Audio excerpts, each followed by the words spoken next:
How's everybody doing? I've been having a fairly rough day.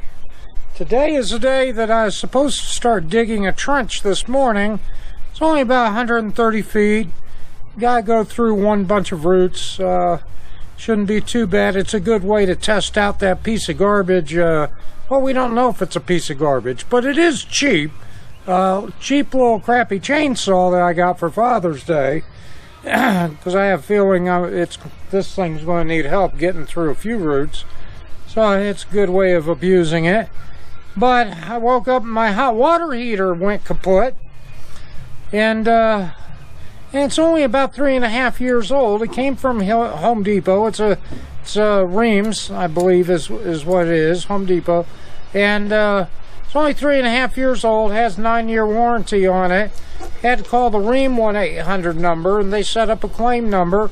They didn't argue with me. They didn't do nothing. I told them where it was leaking, what the problem was. They said we'll adjust it out for you. So I got about 3.5 years worth of use on it. So it's a little bit of a prorate. And by the time it was all said and done, I had to take it out myself, take it back to Home Depot. They credit it out and swap it out. But by the time it was said and done, it only cost me $88.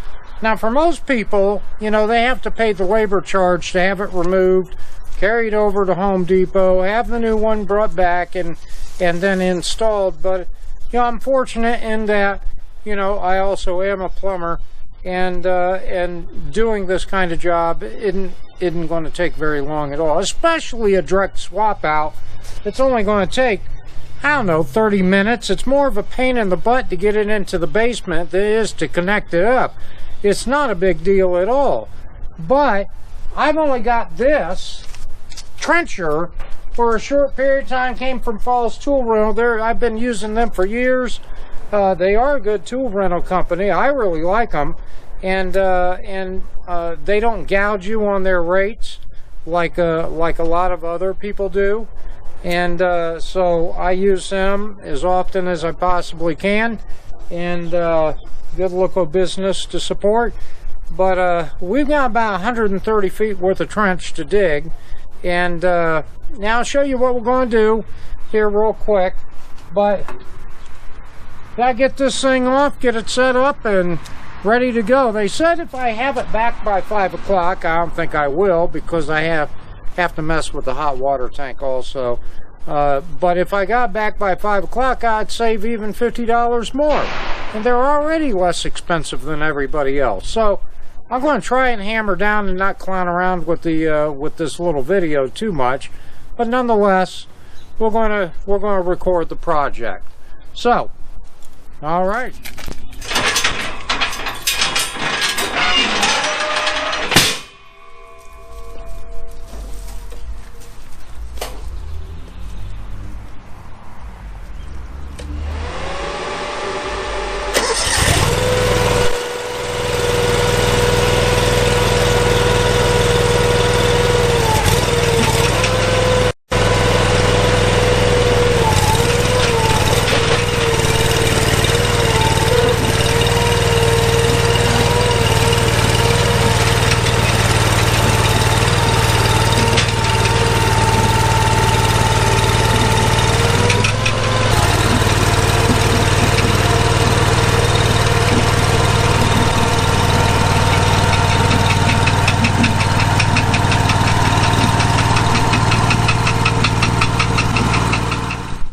Alright, so here we are at the side of the house. I've got my electric dog fence coming in, going into my walkway going into the basement. My electric dog fence, but fortunately, I'm going to be bringing the main wire in. I've already done a drill bit through the cinder block.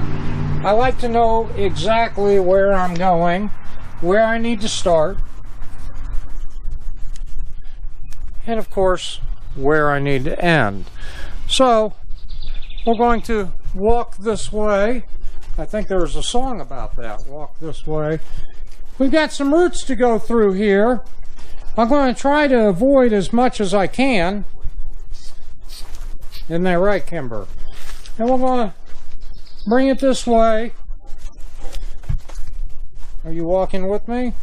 We're going to walk this way. I've already moved the trailer. We're going to make the turn. And we're going to come this way.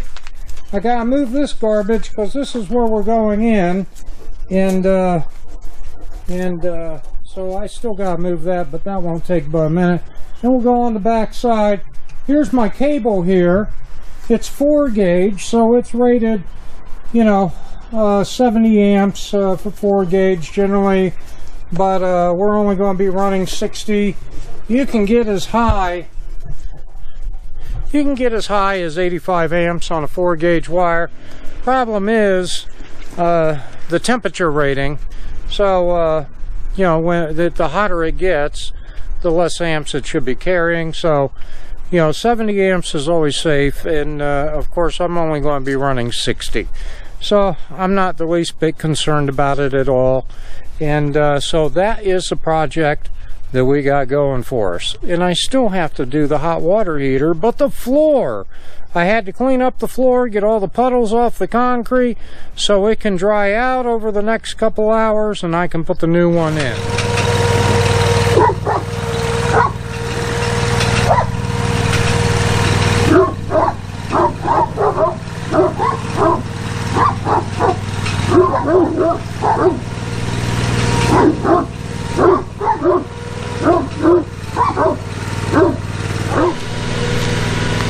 You know, I couldn't forget to have my trusty piece of crap chainsaw here. I have no doubt that I'm going to have need of it.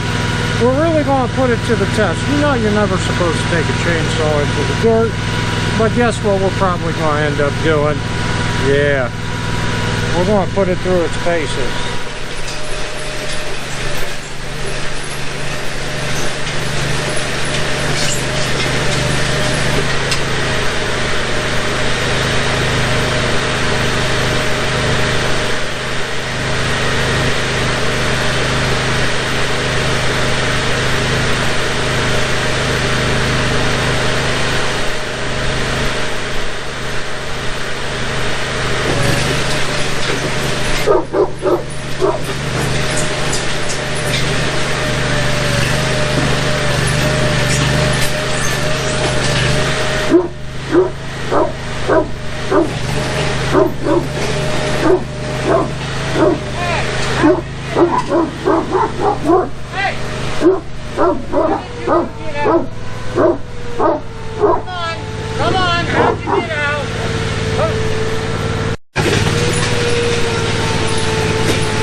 So far, it's been moving along okay. We're at the section that it has some serious roots. This is going to take a little time to get through. I don't know if the little chainsaw is going to help me or not. I was anticipating this, and because you can't steer it drastically, it's trying to go around, but honestly I don't think there is a way around it per se. You just have to go through it. And but it's been doing pretty good so far. This, like I said, this is something that I was expecting. I'm not going to record the agonies of this, but okay, maybe I will. But well, let's just see.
Okay, so I actually, not generally advisable, but I took the ditch witch back up through the ditch, and because there were so many roots, and I had to keep lifting it, putting it down, lifting it, and it kept backfilling itself. So I kind of went back up through.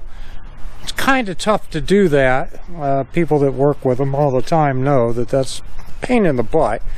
Really not the best idea. But I got it cleared out from here. I knew from the very beginning this was going to be the hardest section to do, and we haven't cleared it yet. But I got this giant rock out, you know. First I couldn't see it at all, but I had to use my spud bar to get it out. And now we're to the big root. There's 2 or 3 of these. And we're to the big root right there. And it actually got through it, but I'm going to clear it anyhow. You never force anything with a ditch witch. You know, it's okay if it nibbles at it, nibbles at it, nibbles at it, little by little by little. Yeah, that's okay. But you never force anything. And you always check what it's nibbling on, because it's never going to win against the rock. But eventually it will win against the root. And in this instance it did, but I think there's another one down there somewhere. Let's root around and find out. Let's use our piece of crap here and clear this.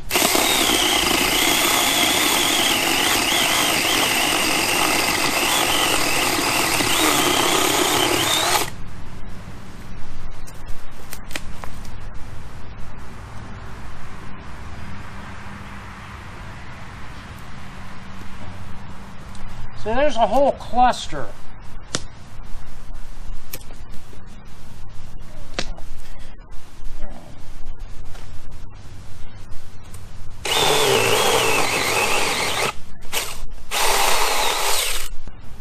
I guess this is what a $35 chainsaw is for.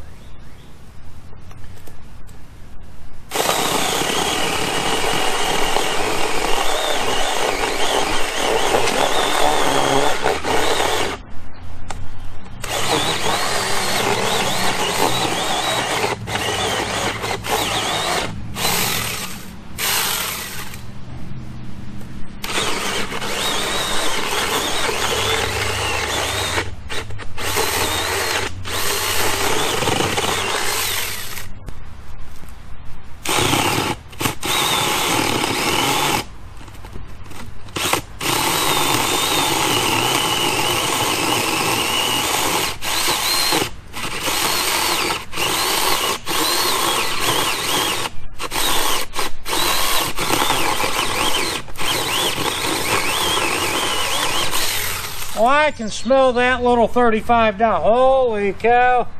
Look at that baby smoking. This is what you get with the $35 chainsaw. That thing's just smoking to beat the band.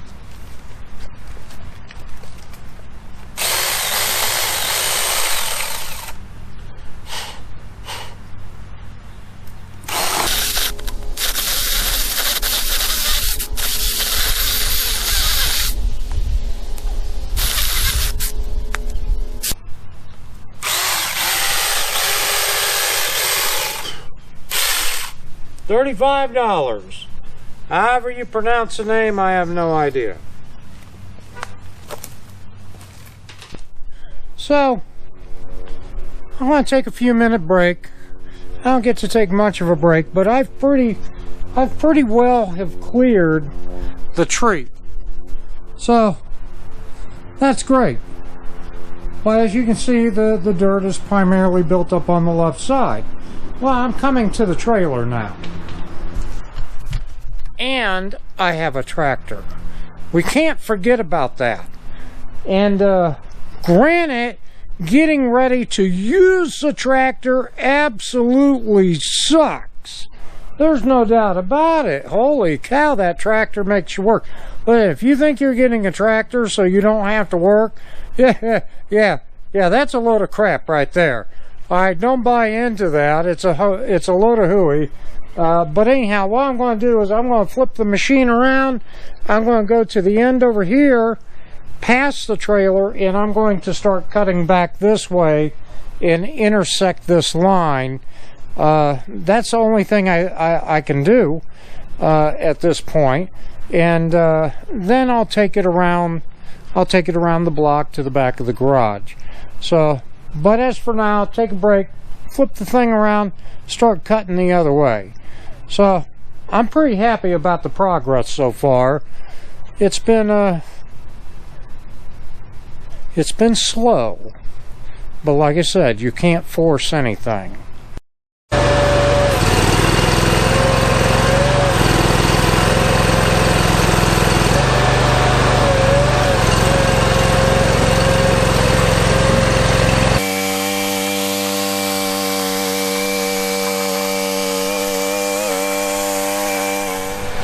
Everything cleared out over here. Found my mark.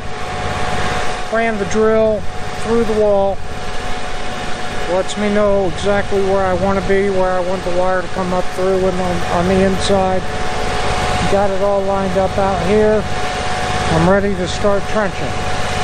Now the pile of dirt is going to be on this side, which means I can use the tractor for the most part to backfill the trench, going all the way up to there, which is great. So, let's get this party started, shall we?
Anyhow, the trench is coming along really good. It's very difficult. It's a pain in the butt to cut a turn. And you have to go wide. This is actually pretty tight of a turn for a trencher. And it binds whenever you're trenching. It's helpful if your blade is more down than out at an angle when you're going around the corner. Yeah, you're cutting deeper, of course, but it gives you a little bit better, the pitch of your cutting blade isn't interfering as much when you're making a radius cut. So you can see I'm pretty well in alignment with where I need to be. So hopefully I'll be right on, but you know, I'm eyeballing it and everything, so we're over the hump. So hopefully in another 10-15 minutes this cut will be done. That'd be fantastic. All right.